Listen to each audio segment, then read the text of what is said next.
Hello, this is Professor Mike Labasi with Sinclair College, and this is for the Python for Data Analysis. Anyone pursuing Python for data analysis, these are some tips and tricks videos. So this is probably the first one, and I will definitely watch this one first to get you started.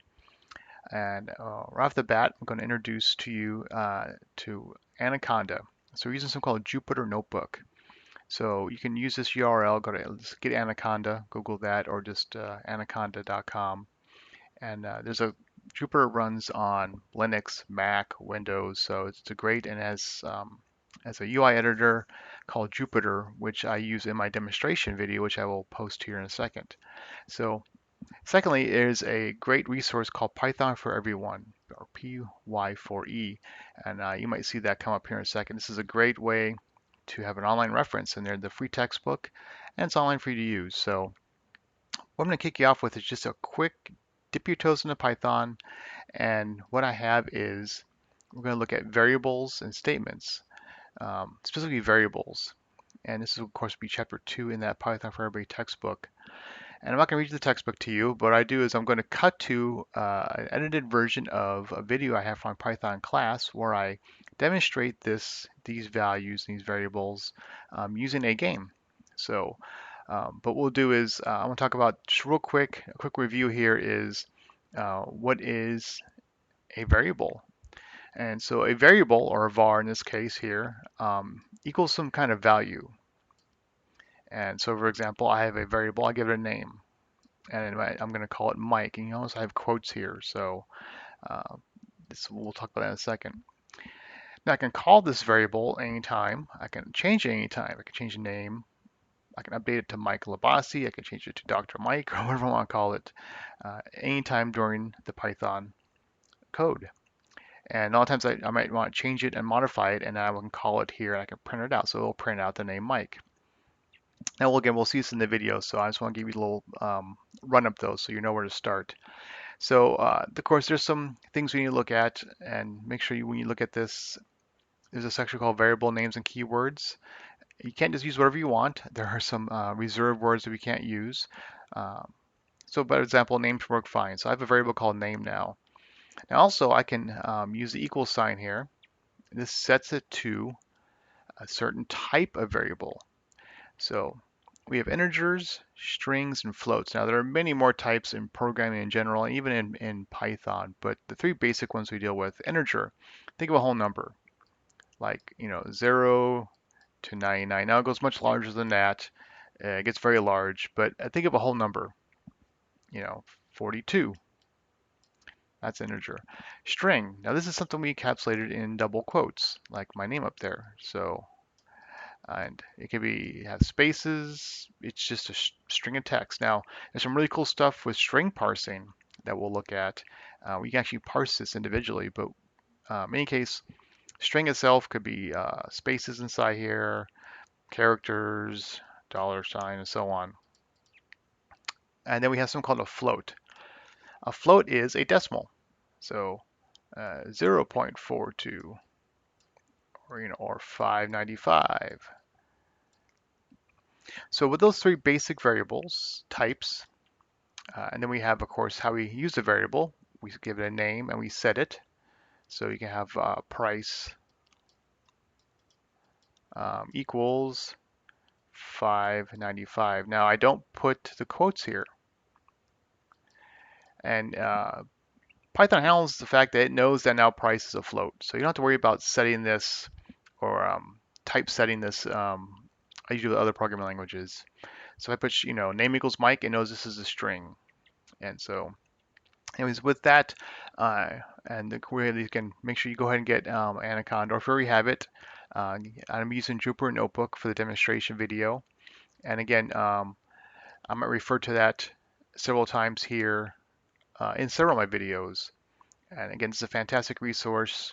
Grab this. And also can go to the textbook link for it, and you can get a copy of the textbook. Um, Here we go. You can download it in all kinds of formats. And there's a lot of material here also. So now we know how it works. We're going to go ahead and I will bring in an edited version of my game. So we're going to make a number guessing game in Python and in Jupyter Notebook, and this will give you some basics on using Python. Enjoy. We're running here. I'm going to create a new notebook, and we'll just call it week 3 game. And again, we'll call this here, we'll make this a markdown. High-low game. High-low. So, I'm going to go over some concepts here too that we're going to see more and more. This first one here, of course, being something that I'm just going to briefly show you, but we're going to come back and see again, and that's importing libraries. So just briefly, a library is just a software. It's some more Python code that's usually stored out that you can bring into your notebook to expand sort of its power base. We'll see in the syllabus later on, we're going to talk about libraries, NumPy, Matplotlib, Pandas, and we'll see some more libraries down here too. But for now, we'll keep it this way. Libraries are imported with the import statement. Now, you see it import, and it turns green in this case, in bold, telling me that it is a keyword, an actual expression. Now I can import a library, and usually you just import something as something else. But also, you might see this used here. I'm going to use this for the game. From random, and hit the tab key there. Import, again tab key, so a little drop down there. Tab key. So the idea here is I don't want to import the entire random library. I want to support a part of it, which is random int, random integer. The key here is encoding in general is you don't want to bring everything into your, don't import everything because you have a very large bloated program then, whereas you have a lot more efficient on the computing side just to import what you need. So again, I'm going to start my game with this. We're going to see import and import from, and from something, import something a lot more in the course, so I don't want to spend too much more time on this. We're going to run that. Again, I don't get any error. That means it worked. So what we're going to do is we're going to create a game. So the game's going to have, do this. I'm going to do this. I'm going to create my notes here. The game itself, it's going to get a random number from 1 to 100, and then it's going to get a guess from the from user, and it will test it to see if is it too high or too low, and we'll get some sort of feedback to help them guide to see if they can guess a number. So, all right. So again, these are just my notes here. So I need to create some variables. I'll need to have a count. Maybe I want to stop after so many times. Then I want to have, of course, the guess, and this will come from input. So our input, and of course, I need a random number to guess against. So in any case, again, I ran the cell. It's all comments. These are just my thoughts I put down real quick here. All right, so first off, we're going to go and change a random number. So first off, let's create our variables. I mentioned before, you don't have to initialize the variables. I like to sometimes, and there's sometimes when it makes sense to, because, well, a lot of times when you initialize a variable, maybe it's a number variable, it'll start at 0 and actually won't start at 1. This comes into fact, we talked about counting the number of guesses. If we just take and start at 0, your first guess as a user will be guess 0. And it can be a little confusing, like, well, I did 4 guesses, why does it say I only did 3? Well, you did 4, 0, 1, 2, 3. So in this case, I do want to initialize a variable called count. All right, C-O-U-N-T, count, and it's going to equal to 1. So I'm going to sort of set it up initially. Um, then I'm going to call it guess. Guess I'm going to equal to 0. Now I'm doing some stuff in this game. I'm not going to do anything called input validation, where I otherwise say, please get enter a number between 1 and 100. I'm not going to check that. If you do program, you design programmatically, sometimes you want to verify inputs, either from a user or maybe from a file. I'm not going to get that level of coding here in this demo here, but you can see where you want to maybe put that in place for an actual game. So if someone puts in the letter 10, they have to type out 10 instead of put number 10. You can say, please enter a real value. So, and then we'll call it random. Oh, rando will be our number. We'll set to 0. We're going to actually fill that in. I'm going to do it right now. So we need to actually generate our random number. Generate rando. So I'm going to call this library up here, random init. Don't worry about too much about how we do it yet. What I'm doing here, rando equals random init between 1 and 100. Just a summary again. From random, I import random init. I'm going to say, hey, run random init. Give me a render between 1 and 100 and put it in this variable. So, and I'm going to cheat here. I'm going to print rando. Just for the fact so I can test out my game. I don't want to actually sit here and play the game in front of you so you can see how bad I am at guessing numbers. All right, so start the game off. So again, I need to generate a random number. That's been done. I need to get a guess from a user. So let's go and generate our guess. So guess, which we know is a variable we already did, equals. Again, we saw from last time, I actually want to, wrap this in an integer. I'm going to force this into an integer. So remember, when someone does a input, that gets pushed to a string field, a string variable type. And I want to take that string, I want to convert it into an integer. So in some ways, it might do some syntax checking for me, because if someone types in the word 10, T-E-N, and it tries to make an integer for me, it might not work. But again, let's not worry about input validation for now. We'll just say integer. I'm going to do an input field.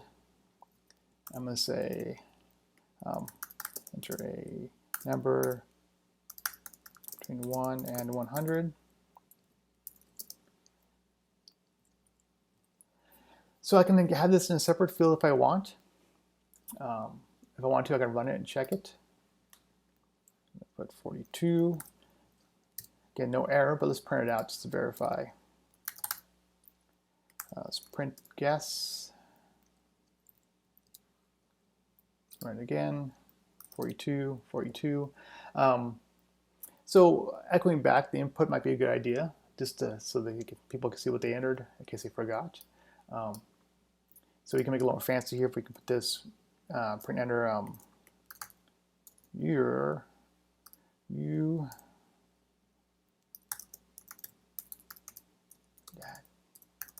you guessed.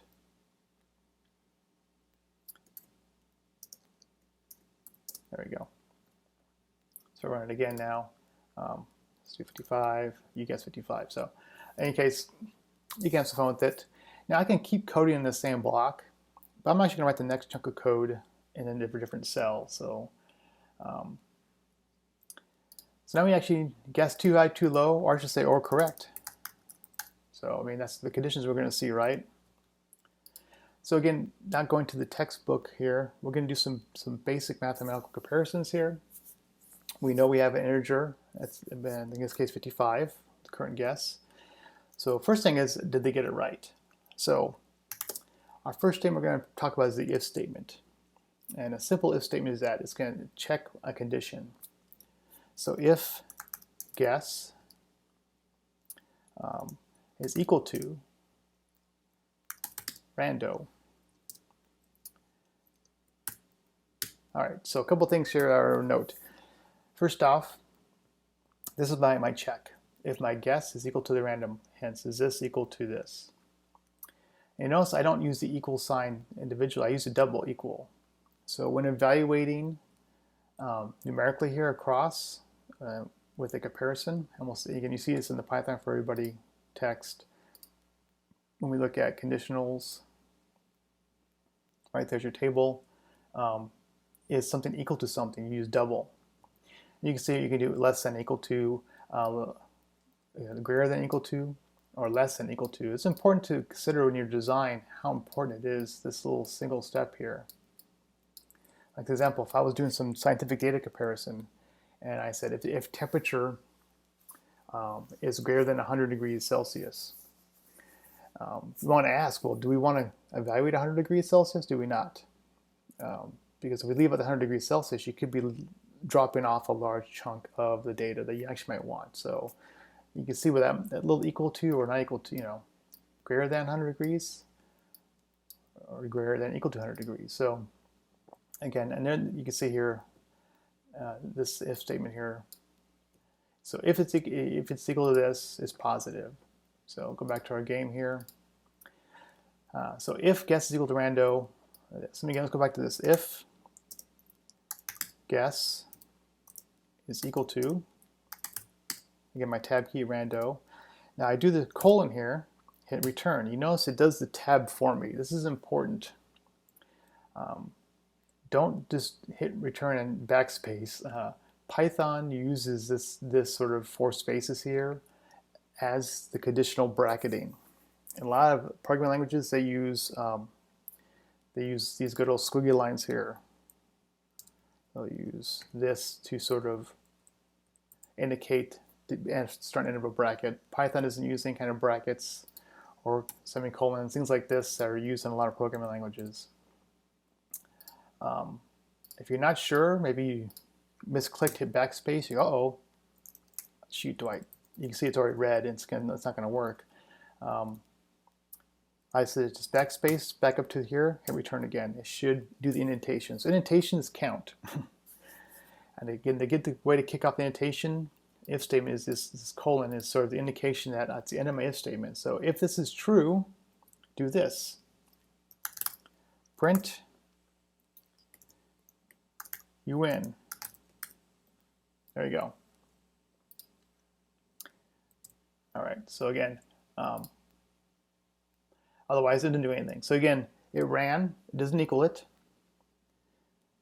Let's see if it does. Let's test it out. So let me run this again. Let me enter that 24. And let's go and run this. Oops. Now let's run this. You win. So again, if this is one code block, it would run at one time. I broke into separate cells just so I can run chunks at a time. I mean, at the end of this, I'll put it all together into one single script. But for now, you can see how I can go back and run this and test it. So if we regenerate our random number, now it's 7. If I do 10, I get nothing. So that's the if then else. If you want to say, I'm sorry, you did not get it, then print something else. So we can add that else here if we like. So if I wanted to, we can see by the syntax here, it is back over to the same level, indentation level as the if. So else, print, nope. What do we want to do? So now if I run it again, I get the nope. So in that case, this is up to you in your design, if you want to use if then else or just if not. So for now, let's just leave it off. If you didn't get it, I don't need to tell you didn't get it. I'm just going to tell you right away. The next step in my game is to tell you whether you got it too high or too low. So, all right.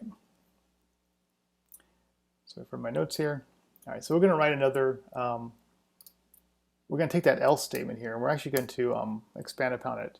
The idea here is you didn't guess it right initially, so let's go and jump into our first else statement. Else. Now we're going to do another check here. If I wanted to, I could actually say you only have so many guesses. I'm actually going to do that here. So, and this is using loops. So, which I believe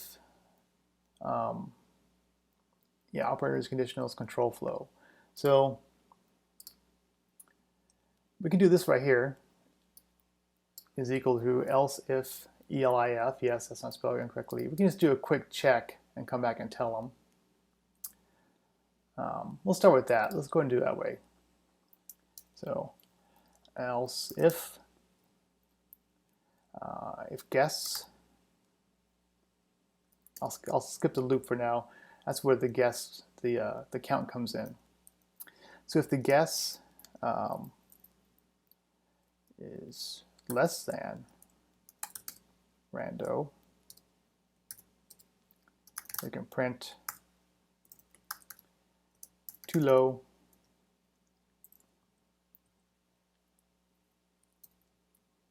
oops, again, if you mess up like I just did, just there you go. And then again, the else if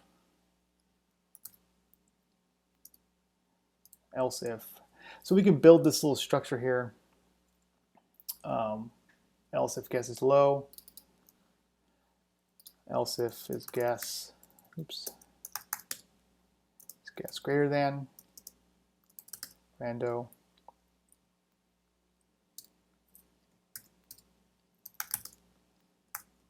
print too high, right? So you can build this structure like that, and then you can see it here in the text. And this is where you can use the conditionals to evaluate.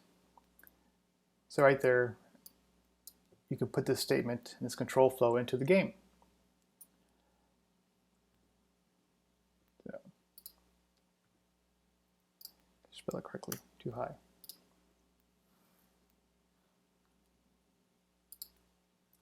So again, you can see here my guess was 10, it's too high. Let's put another guess here. So again, let's regenerate a random integer here. In this case, 98.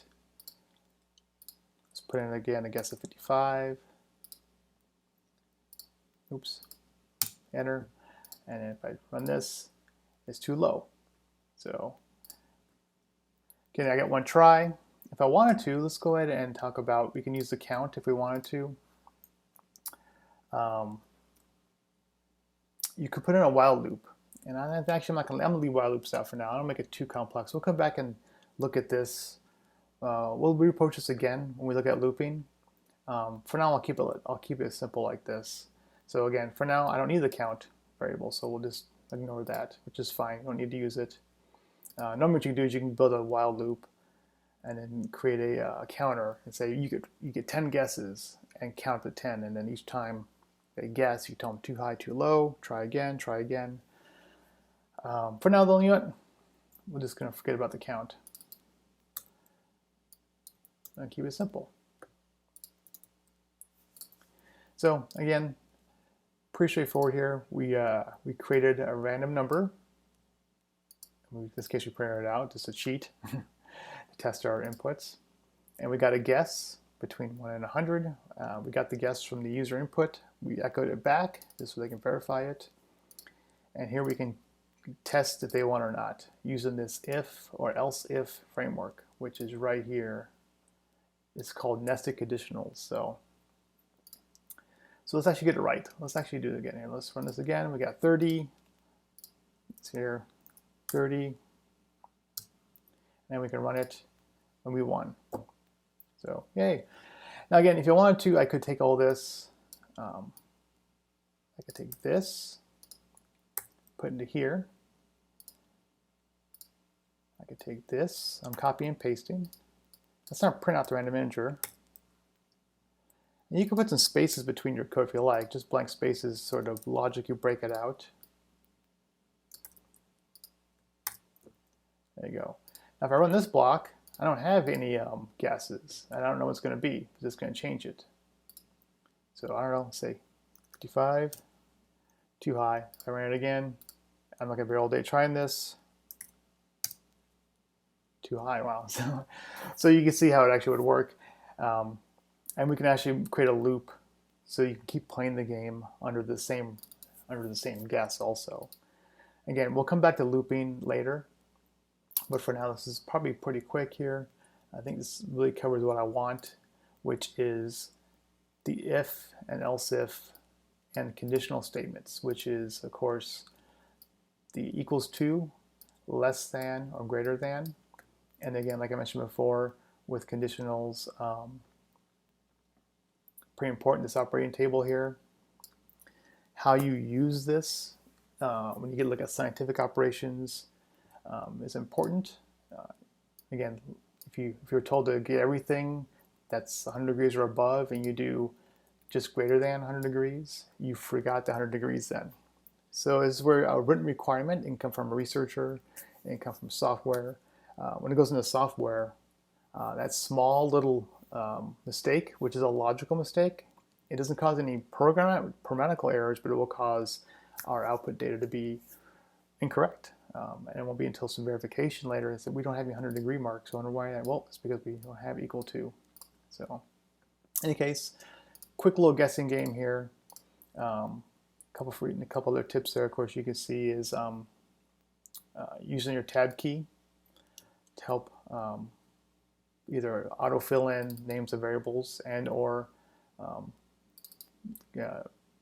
code itself, or things that you can call. So that tab key is very handy.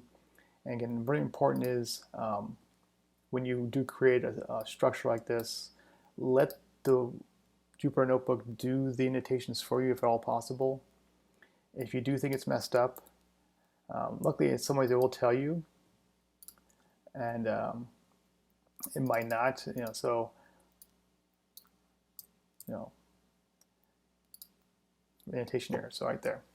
So if you get the indentation errors and you think it looks correct, why is it not working? Best thing is a backspace up to the previous line, hit return, and it should drop it into the correct indentation where you don't get the error anymore. Anyways, that wraps up a quick look at a high-low game, which does cover a few of the conditional flows, Boolean, especially